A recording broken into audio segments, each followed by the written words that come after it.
this virtual. Okay, all right, this is screen down. All right, good. All right, so fortunately, this is going to be virtual. Okay, we're very happy to answer the question or say after the presentation. Feel free to email me, contact me. All right, so as Michael mentioned, I was working with Steve Chu on laser cooling and trapping. Okay, but this, well, Steve is not working on that anymore. So Michael is, okay. All right, so, but since then, I got this, continue to work on this laser cooling and trapping more into, try to bring this atom molecule to the quantum regime. And I'll go into in this talk, tell you about some of the discoveries, surprises, okay? And also the ambitious goal, okay? This our field is moving to in terms of quantum simulation and quantum control with ultracold atoms. All right, and you see here this Chicago downtown in the good day, okay? And next to Michigan, Lake Michigan. All right, so I'm going to first introduce the idea of what is quantum simulation, how I think about it, and there have been some changes of our thinking, okay? How we can simulate another system. Why do we want to do that? And what are the different forms of simulation? Okay, what can we learn, okay, from this idea? In particular, mentioned since quantum information is a kind of a pretty hot topic now. Okay, so how is this simulation different from the quantum computation? Okay. There are major fundamental differences. Second, so what are the questions we can address, or what we've been able to answer, or what what are the new things we can find? And I'll give you a quick example, a few examples. Okay. With the simulation, we hopefully will be able to answer the question. For example, this what is a high superfluid critical temperature? Okay, if you have a set of kind of parameters might not be easily tuned, okay, in the material system, but with the atom, okay, I can show you how we can control the interaction, how we control the density and so on. Things are much easier in the gas form. You can modify their properties. And there are some predictions, say for nuclear physics, some certain kind of say field body bound state or kind of a reaction, nuclear reaction involving few particles. Those are something we can simulate, and I can show you how we can control the few this atomic interaction. And one example I'm going to spend a bit more time about this based on our recent work to understand like, the origin of long-range interaction. And the high-energy physics interaction at a distance typically is mediated by exchange of kind of virtual particles, say photons for E&M, and this gauge boson for this other fundamental forces and so on. Okay, and this is also something you can simulate. And that will lead to a lot of quite interesting side of simulation of gauge field, okay, in condensed matter or high energy physics. All right, and then I'll talk about this few examples. Okay, one is we're developing what we call quantum matter synthesizer, which we wish to control every single atom in a many-body system. And many-body means say thousands and so on. Okay. So essentially in the material, we hope to gain control over every single particle, control the formal interaction, how the particles are arranged, okay, and with the hope that we can explore some fundamental questions in physics. Okay, I'll tell you a couple examples. It's allowed a little bit misaligned. Okay, and so then as experimentalist, this is we think our next important platform. Okay, that we can gain the full control over many-body Hamiltonian, okay, and toward this flexible or universal, okay, quantum simulation. All right, let me begin with a personal idea, how I think about quantum simulation, quantum computation.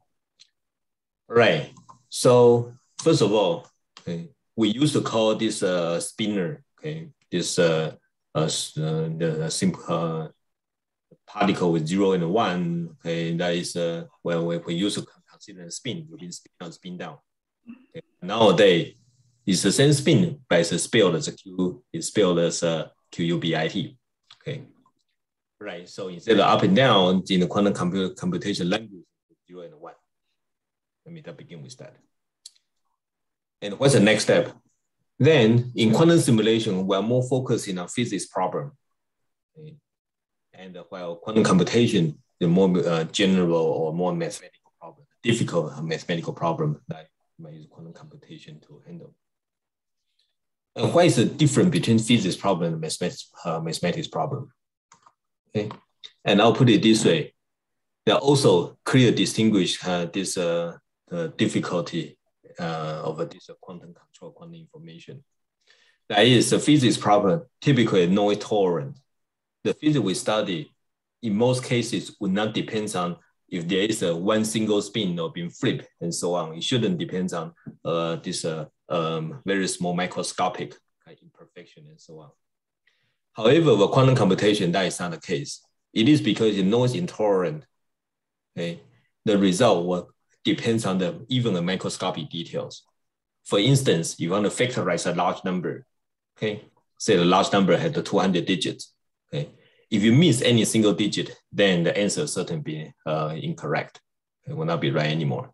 Right. So this is show that the quantum computation is extremely sensitive. Okay, down to the microscopic details. However, on the other hand, the physics problem we handle is much easier to simulate. Right. The next, and in physics problem, typically all these particles they interact in a continuous way. The spin interact and work in parallel. Okay, but in the quantum circuit, typically consider the interaction that working in terms of logic gate. They work in sequence. Okay, in sequential operation. Okay, so. Lastly, okay, I think many people is excited about both simulation and computation. Okay, somehow people think quantum simulation, okay, is still not quite working, okay, because it involves many particles. Okay, typically simulate material and so on, you need thousands or 10,000 of particles. They believe quantum computation is already working. Okay, because you only need a few particles, you can factorize a small number or do the kind of a search. Okay, do error correction and so on. But in reality, I would like to argue that quantum computation not yet working at least at that level that can benefit us.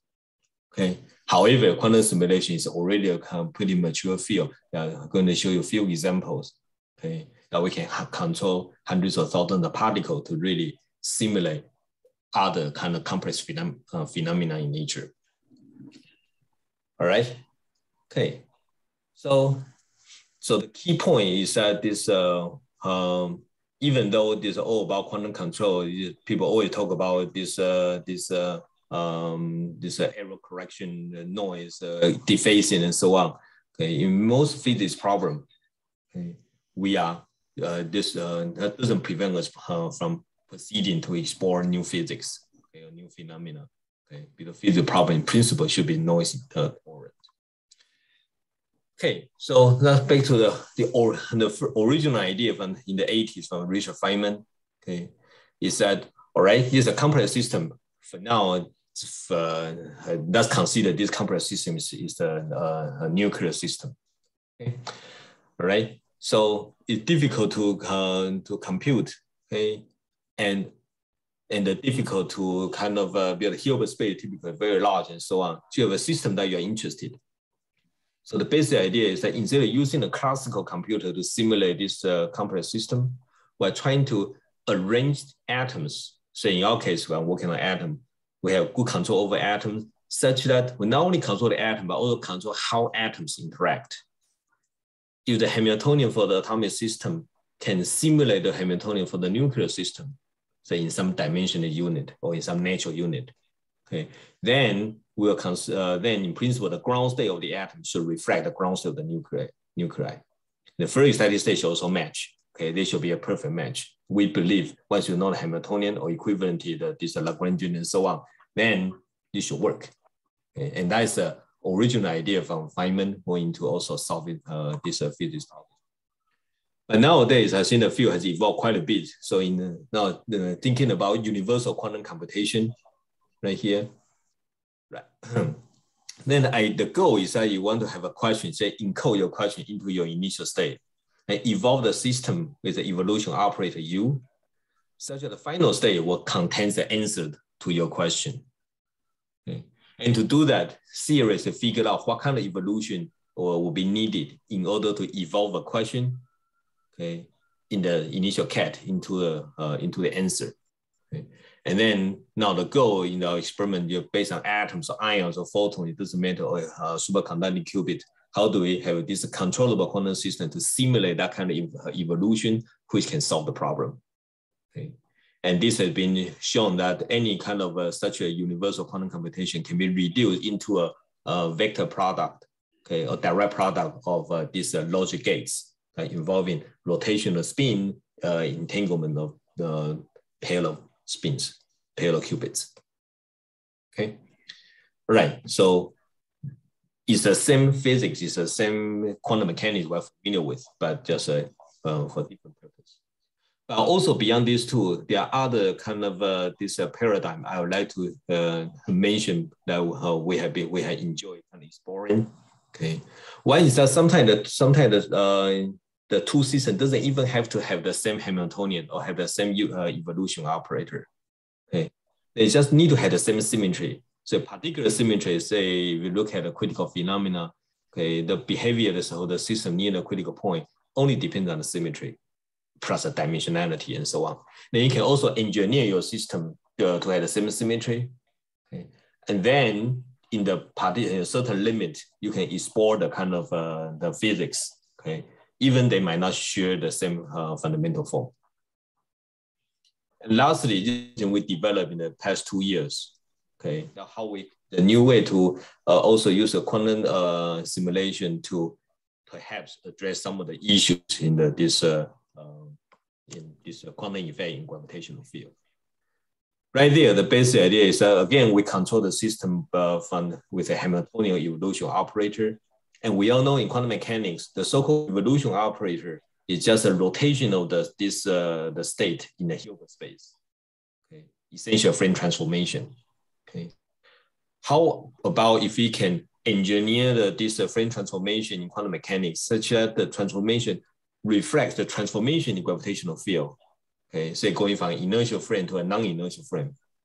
Okay, if such thing can be done, then what you will see in the lab with a flat spacetime, okay, with a proper transformation, you can also show how the system would behave as if the system is in a strong gravitational field. Okay, so but here you need a mathematical link how this transformation into the non-inertial frame can be realized by this equivalent transformation, okay, in the Hilbert space. Okay, I'll give you one example, okay, in this talk. All right, so now let me provide this overview of this the experiment we have been doing in the past years. Okay, we're looking at atom in the chamber and control them with the lasers and perform this control also with laser magnetic field, electric field, and so on. And some of the issues we're trying to address in nuclear physics concerns this few body bound states, ephemeral dimers or ephemeral trimers or Fishbach dimers. And another direction we're looking into trying to simulate this dynamical model relevant to cosmology and gravity. Say Sakura oscillation, Sakura acoustic oscillation that tells us the kind of structure of this anisotropy microwave, cosmic microwave inflation model. In the simplest way, you can see how the fluctuation can be exponentially enhanced. And then what happened after that is a resummarization process. Okay, and most recent work on this Unruh radiation, which I'll mention. Okay, and also there are a lot of interesting condensed matter model and predictions and also issues that we can potentially address with this business simulation. Okay. For example, the critical dynamics, critical behavior of the system near the phase transition point, or exotic quasi-particle that we can create, say protons or massive this topological defects and so on. Okay, and I'm going to mention this talk about the media interaction. Okay. All right, And also this in looking into dynamics of many body system, okay, I'll show you some experiment. We can also see the jet formation. Okay, when the system is excited beyond this threshold, then we see the how we can make a connection to particle physics, and how we also use a pattern formation, okay, to identify the underlying correlation in the system. I'll skip the last one. All right, let me begin with. So to have this in mind, we have some kind of initial state, okay, and then we need to have a good control, okay, and then we engineer the Hamiltonian evolution operator, and then look at the final state, okay, and then just same kind of a structure for simulation computation. So our initialization is based on the so-called boson and condensate, okay, that is as a laser cooling, they also kind of further kind of evaporation and so on.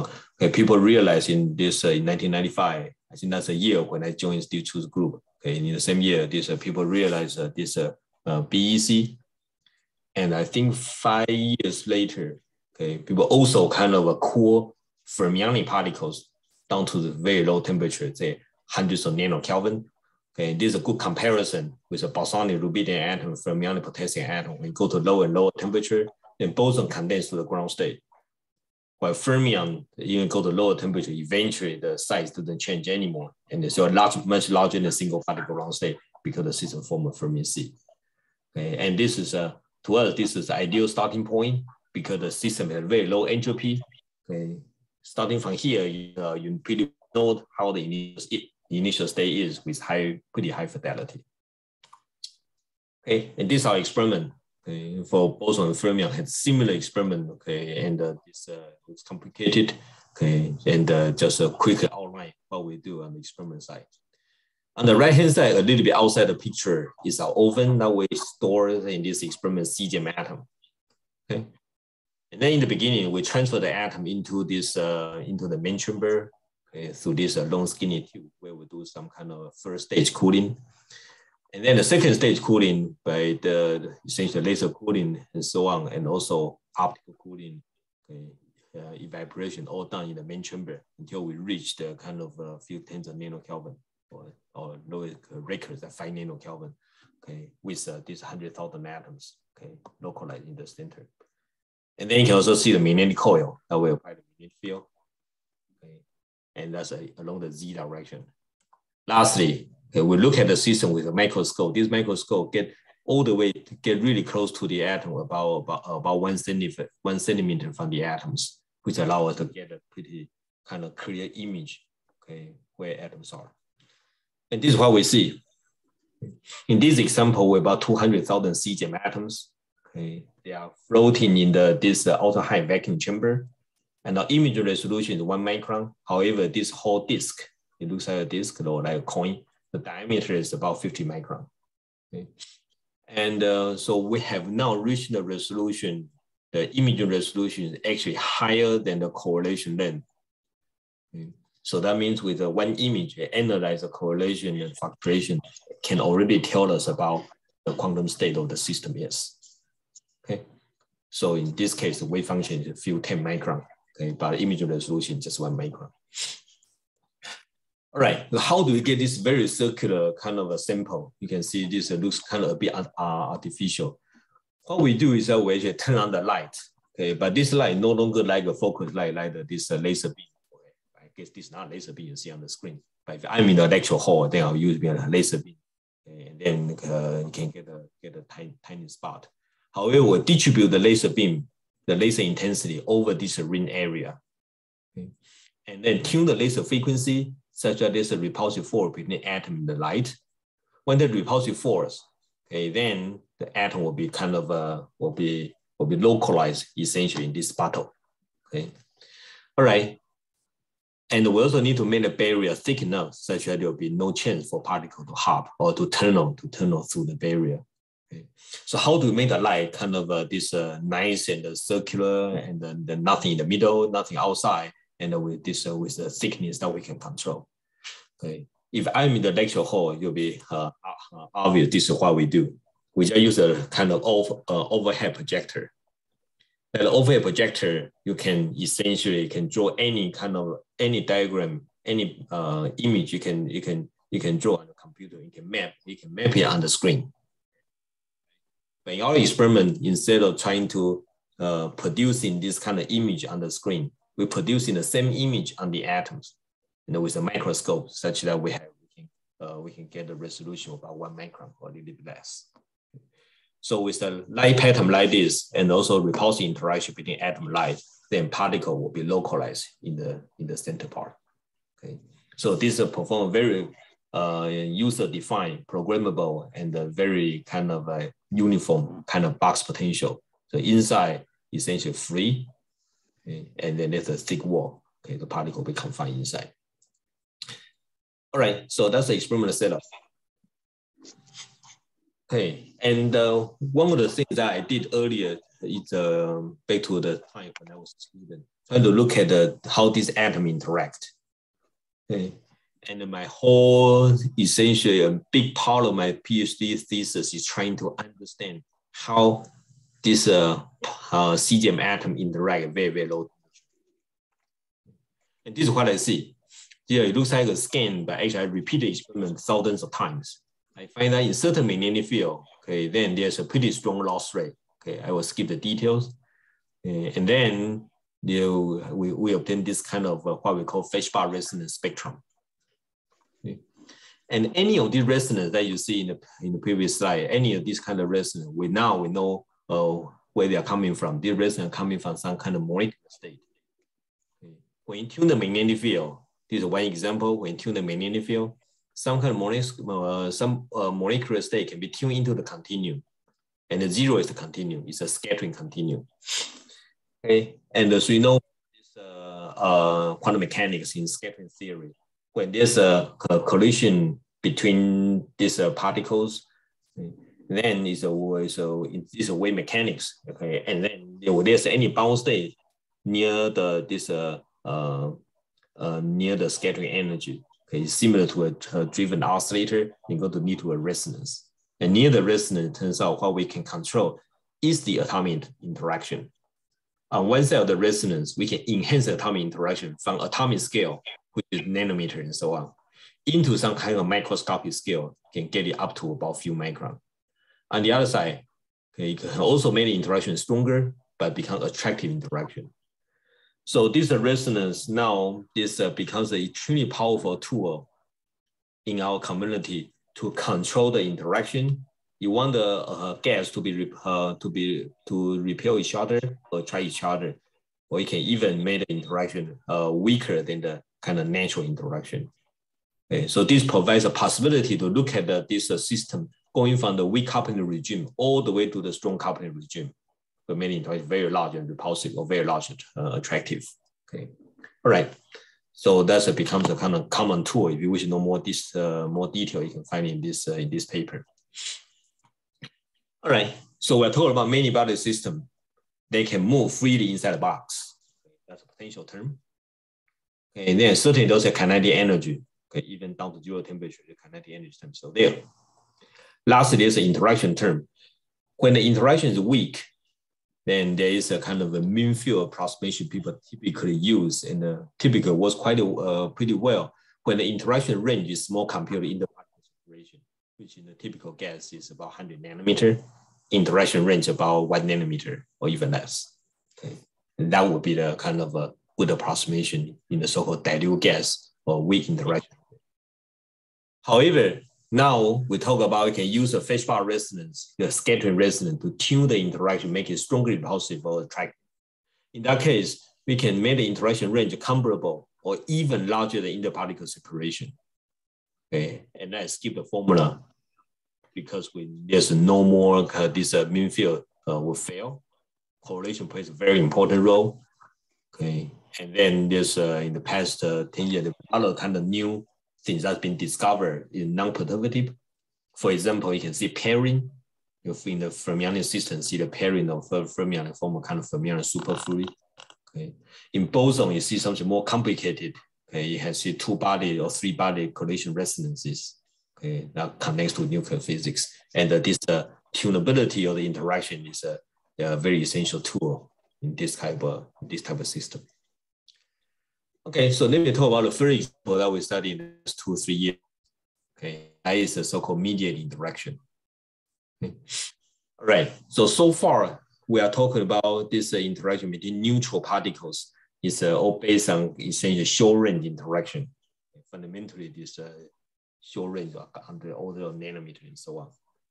Okay, but there are certainly kind of long-range interaction people discuss, okay, in a more general framework called the mediated interaction, say BCS pairing, okay, mediated by phonons, okay, or in high-energy physics, okay, this either particle that mediate interactions is massive can lead to say Yukawa potential. Or in condensed matter, also say interesting diagram like this, the interaction, say the two spin, okay, can talk to each other at a distance much longer than the kind of the range of the magnetic interaction, because the information is propagated or communicated by electron exchange. This leads to the so-called this RKKY mechanism, the Rudman-Kittel-Kasuya-Yoshida interaction.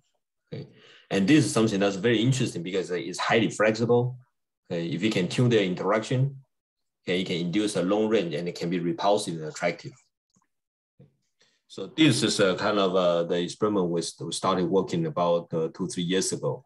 Okay, try to see this mechanism in quantum gas. Our basic idea is to try to mix the bosons and the fermion. If I remember, boson will go to the ground state, but fermion they form a Fermi sea. Okay, when we mix them, essentially the BEC immerses in the Fermi sea. Okay. It turns out this BEC represented by these two red particles. They can talk to each other, but not by direct interaction, but mediated due to this excitation near the Fermi surface. Okay, so you can see the upper part is the Fermi surface disturbed by the presence of the two cesium atom. Okay, so experimentally, how does it look like? Okay, remember we use a laser beam to control these particles. So we use a laser beam, and then we confine this lithium atom, the Fermi gas. Okay, Fermi gas represented by this big cigar shape, okay, cloud of atoms. And then cesium, because they are bosons, they can condense to the center. Okay, so we have a system like the cesium BEC is embedded in the kind of a degenerate Fermi gas. Okay, and the condensate temperature about 10 nanokelvin, but the Fermi temperature very high up. Fermi temperature is 500 nanokelvin because they are fermions. Okay, and that's how we confine and stabilize the system, and then we can look at how they interact. And then to control the interaction of private magnetic field in the Z direction through the magnetic coil, and now we can tune this atomic interaction using the phase bar resonance. And this is how the phase bar resonance looks like. So we parameterize atomic interaction based on the so-called scattering length. When scattering length is positive, that means that you have a repulsive interaction. So over this particular resonance that injures us, that happens about 892 Gauss and has a width of about a couple Gauss. So for this experiment, we need to tune our magnetic field very precisely. I think down to about 2-3 milligauss. So we control magnetic field very precisely, so we can just look at the response of the system near the resonance and control try to see how the system will react when there's a repulsive interaction between lithium and cesium, and how the system will react when the interaction is attractive on the other branch.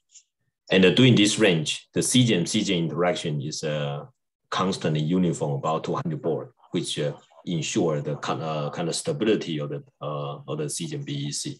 So in this experiment, just think about the BEC is normal, it's not unconventional. However, we can control how the boson interact with the fermion, okay, in this range. All right, so what are the predictions? If you have in the simplest case, that is a kind of a two boson embedded in the Fermi gas, okay? And then the prediction, this has been known for more than 50 years, or more than 70 years, close to 70 years, right? The medium interaction, very interesting form. It's a second order process. Okay, so boson can interact with fermion excitation near the Fermi surface, and then that interaction, that excitation can propagate to the next particle and lead to the following form of mediated interaction. A very short range, 1/r potential. okay, similar to Yukawa potential, short range, okay, is 1 over R, responsible, say, also like the E and M potential. But long range, because there's a length scale coming from the Fermi length scale, the long range interaction actually is oscillatory. So it goes at 1 over R to the third power, and then in the numerator, you can see your free sign between positive and negative. Okay. All right. This is a calculation for 2 particles inside the Fermi sea. But we really have a field. Okay. The BEC described by a bosonic field. Then you can see what is the effective Hamiltonian. Okay. If I look at this bosonic system embedded in the Fermi gas. So here the effective energy density for this our bosonic field described by the wave function C, B. B refers to boson. There's a kinetic energy term. There's a potential energy term. Okay. And then there's also the interaction term. Certain interaction term is the most interesting part here. Say in the perturbation regime, this has been calculated. The effective interaction will include the direct interaction, the ABB. Okay, the direct interaction, that's the first term, or the coupling constant GBB.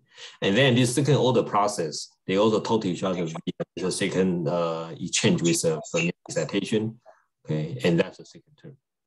Okay. And this term has been calculated in multiple different in the literature.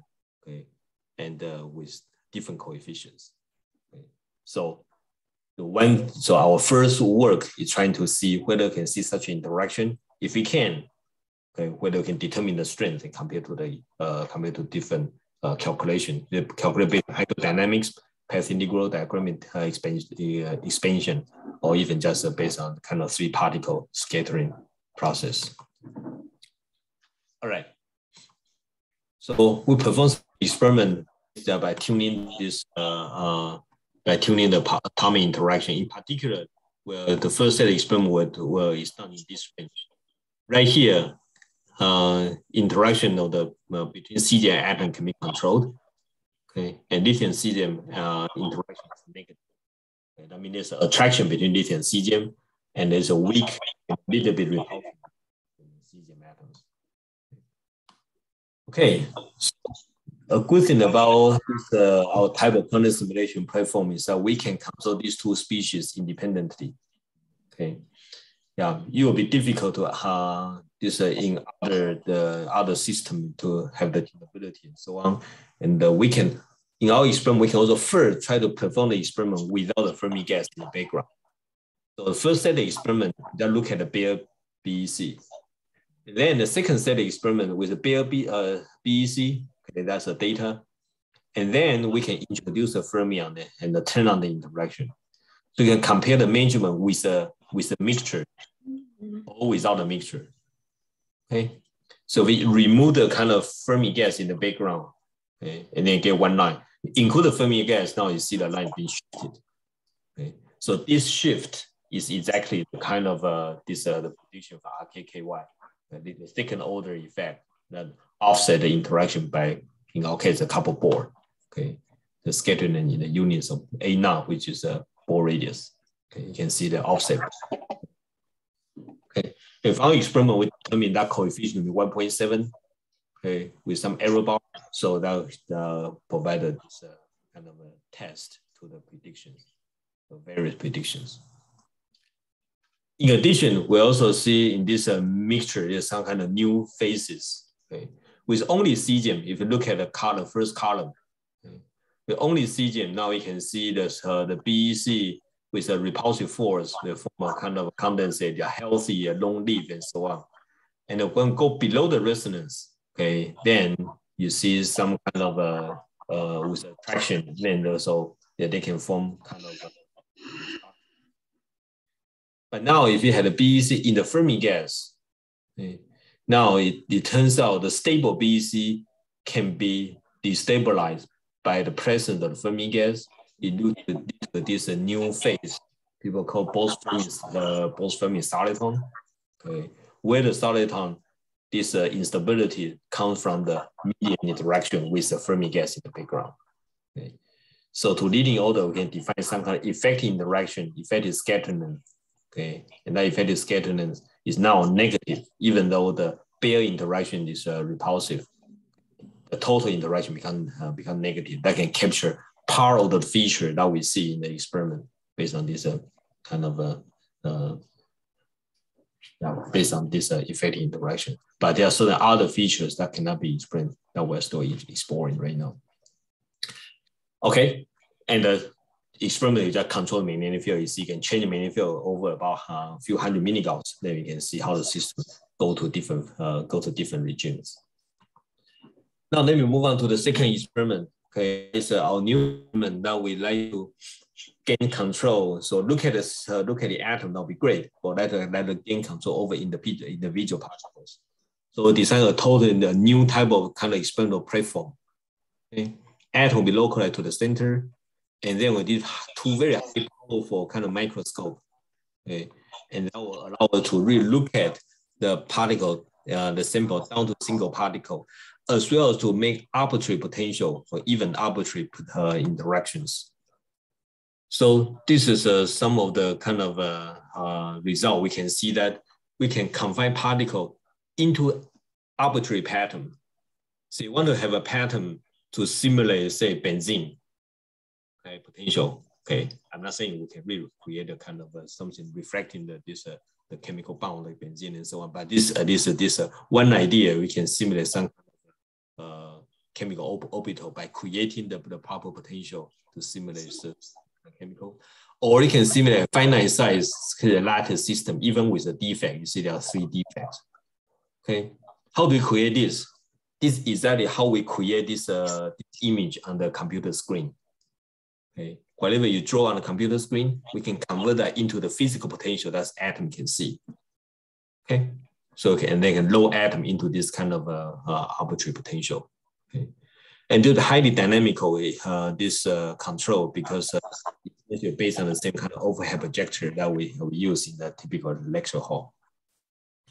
So one idea to do this is that if you have this particle in this kind of lattice, okay, that will control over individual site. We can also use another particle, okay, as a kind of rewrite head to interact with individual particles. Okay. This will be closer to the quantum information processing for to a quantum.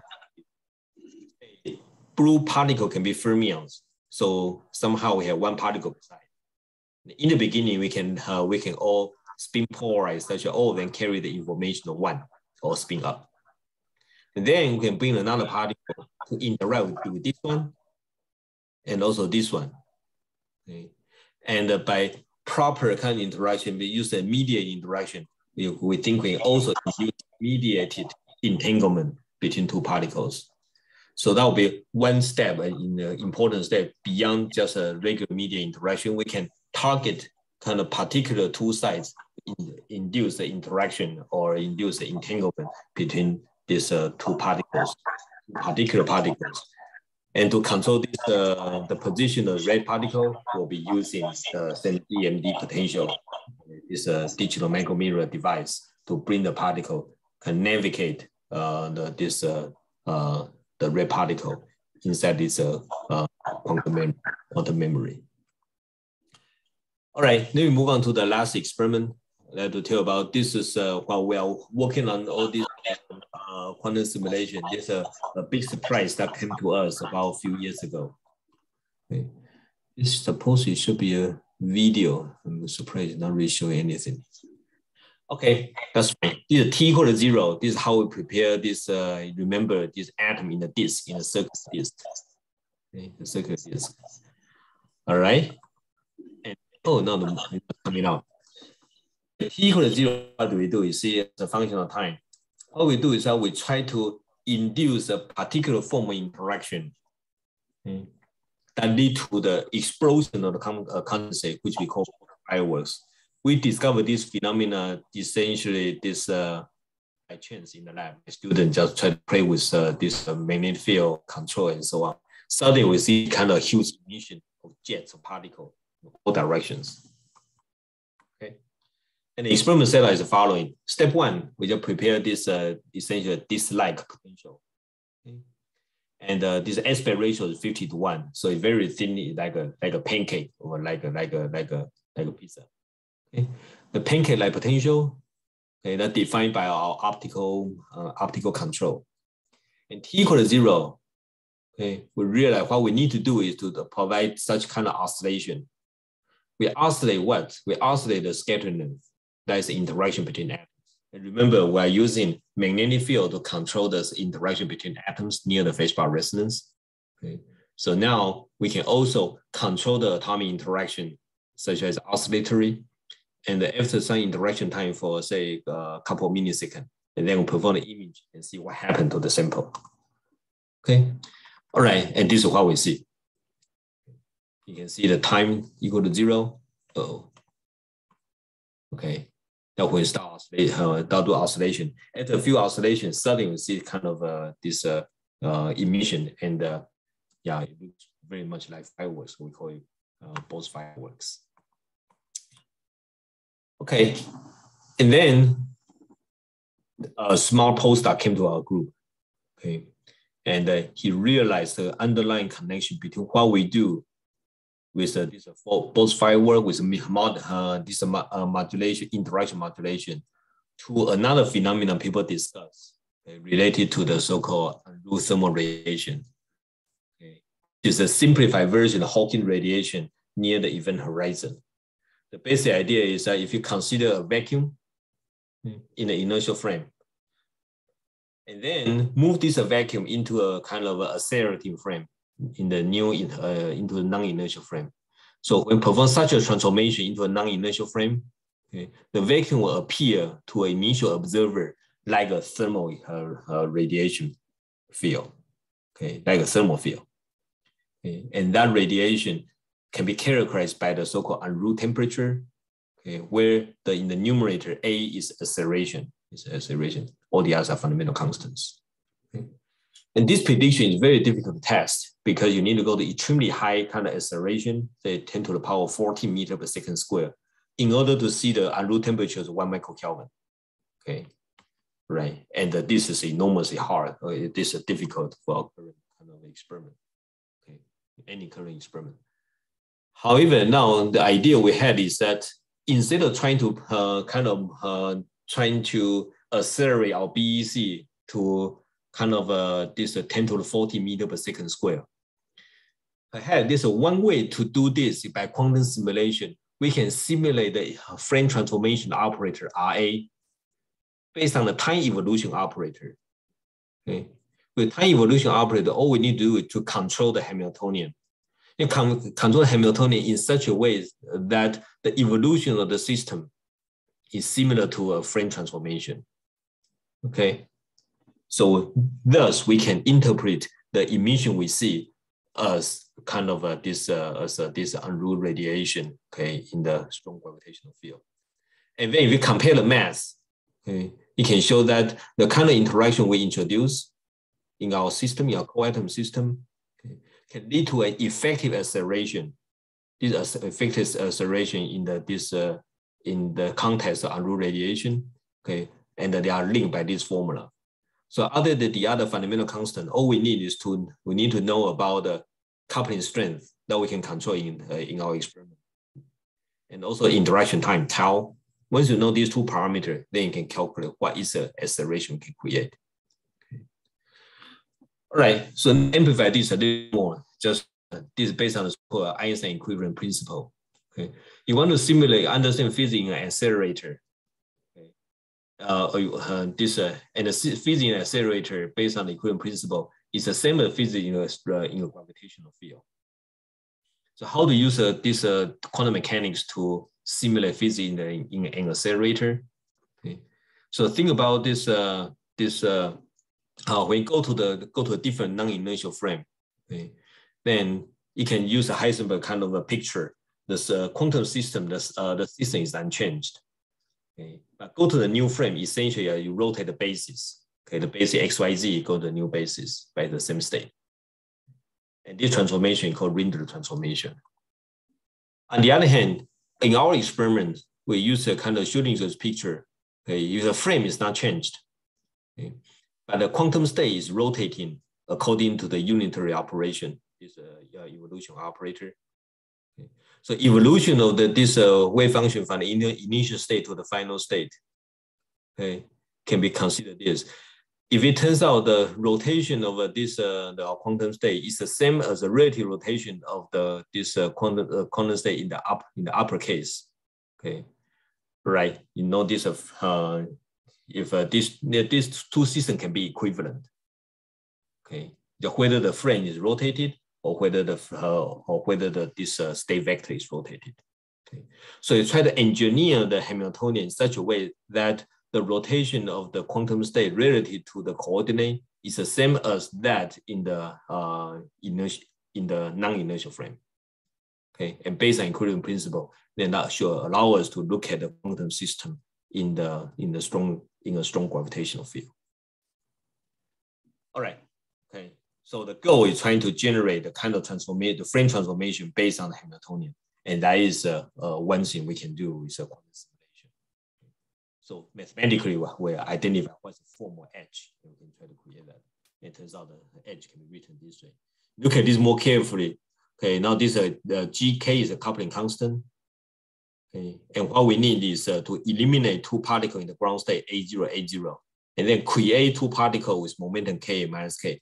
And that's it. That's a transformation we need in order to perform such a frame transformation. Okay, so you can more about our firework in this paper. Okay, and now how do we verify indeed this can verify this Unruh radiation? Okay, all right. If you look at the strength of these jets, okay, you can see some are very strong, some are weak. It's pretty random. If you repeat the experiment, every single experiment give the different pattern. This pattern reflects this quantum fluctuation. Right, it's not this reproducible. However, you can build statistics and look at the strength of the emission. What we realize, the strength of the emission follow exactly like a thermal distribution. And you can see our measurement as a kind of as a data points.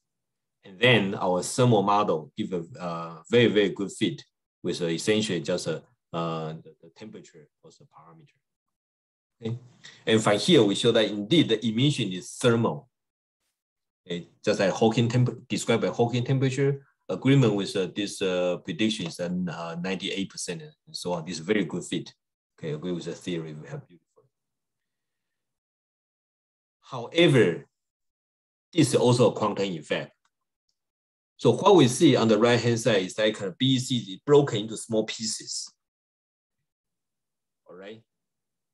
Now some particle go this way, some particle going that way. In my mind, it's similar to you have this glass is broken into a lot of small pieces. Look at the distribution of these small pieces. It looks like follow a similar distribution. However, is this process quantum mechanical or classical? Okay, that's a question I want to address. What's the difference? One very, very important fundamental difference is that quantum mechanical process described by unitary evolution, which is reversible. And this process on the left-hand side is at least irreversible in this based on thermodynamics or classical physics. So we try to look at the coherence and see that indeed the emission they are coherent.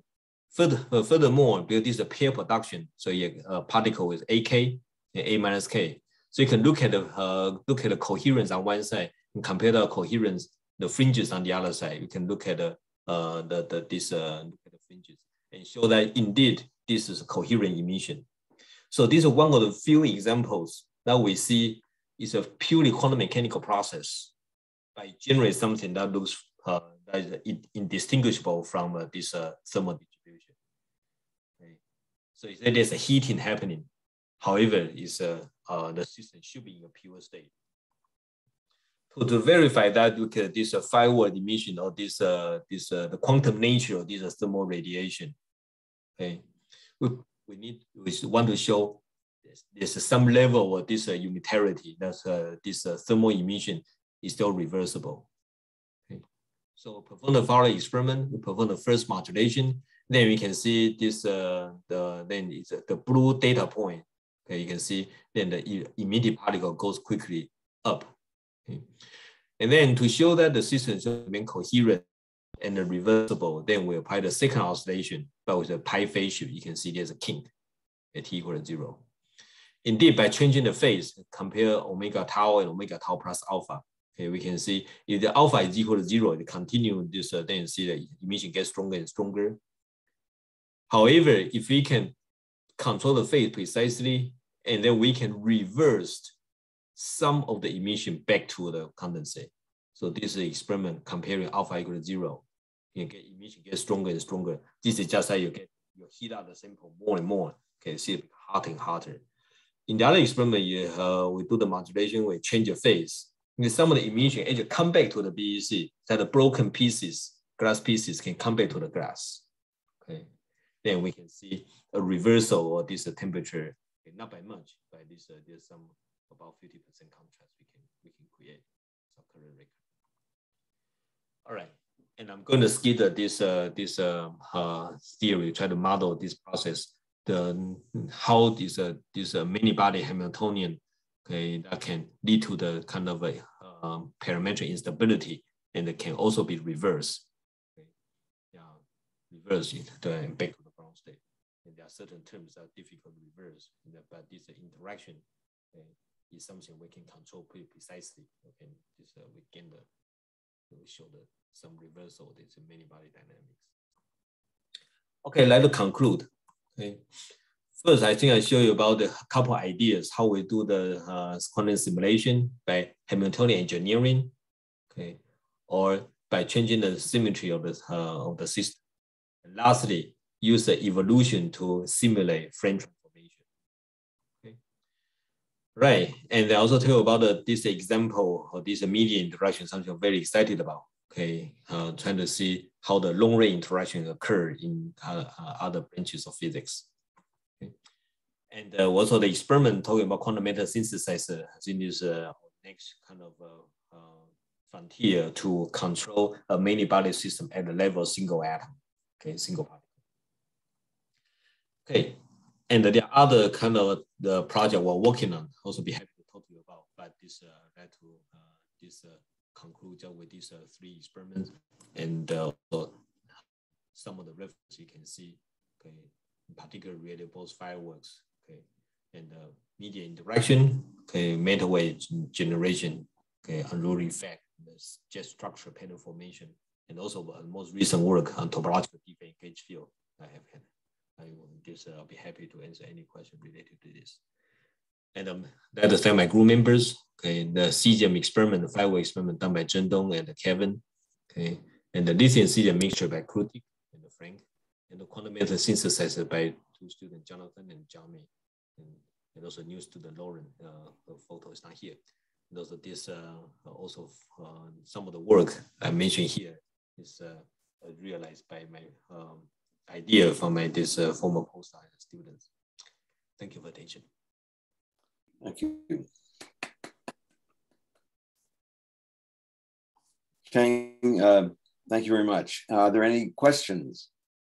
Let's see. I'm seeing a lot of hands clapping, but I'm not seeing the questions. Can I ask a question? Yes, one. I'm sorry. Alex? Yes. Yes. Thank you. That was a nice talk. About the explosion. Yeah. If you go back to the Gross-Pitevsky equation and then make the coupling, nonlinear coupling time dependent, will that explain some of this phenomenology? Mm-hmm. It turns out not quite enough. Okay, you need to provide a seed from this quantum fluctuation. Okay, so there's a parametric instability. Okay, but if the system is truly in the ground state, truly uniform, then nothing breaks the symmetry. Okay, so to really get the theory that we develop, I can show you okay, say simulation. Okay, and you can see this Hamiltonian. We're using this second quantization form. Okay, so the first term is just kinetic energy. Okay, and then the energy is an offset because we do the modulation. Okay, and that lead to but that's not important. The important part is the second part. Okay, right. The second part, is coming from this, you see the pair production, you eliminate two particles in the condensate, create a pair. Okay? Yes. Right. However, if it turns out there's no particle in the excitation to begin with, okay, then this it will be just seeded by the fluctuation of the field. Right, but so that's not the same, you're saying, as a time-dependent coupling in the Gross-Pitevsky. Not quite, okay, because in the time-dependent GP equation, if the wave function is truly uniform, okay, then you will not, you need some fluctuation, okay. This modulation instability, yeah. Modulation, so that wouldn't be some sort of an initial condition with the time dependent. Right. The question is the initial condition is a constant. I agree. Yeah. Right. So you need to have if you use the GP equation, you need to put in by hand some kind of a small fluctuation as a seed to simulate quantum fluctuation. Yeah. That would be an initial condition, is it?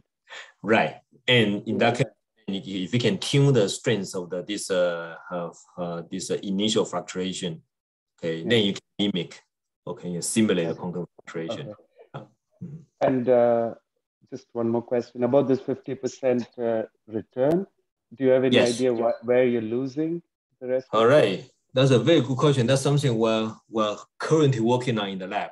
Okay, so in this work is already published. Okay, and quite frankly, we spent like 3-4 months to try every parameter, trying to see how we can bring this lower. Because the constant defined as this, let me see. Okay, it control the relative phase, which is equal to 0, this 100%. Okay, phase equal to pi, then you can suppress by roughly 50%. From our simulation, we certainly should be able to go lower. Okay, and we can see everything we try can improve a little bit, but there seems to be hard wall around 50%. Could improve some more. So is it loss of phase or loss of particles? Yeah, I think partially there's some kind of decoherence. Okay, this is there are many modes. You can see this is a multi-mode kind of a process. Okay. And once the particle are well separated, then we're very sensitive to kind of defacing. Okay.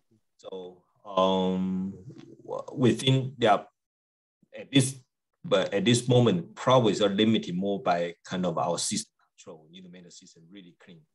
Okay. Our shows you should be able to go down to at least reverse about 70%. You can see this is a model based on this based on the Hamiltonian line. You should be able to reverse 70%, and we're now stuck on 50%. Okay. Thank you very much.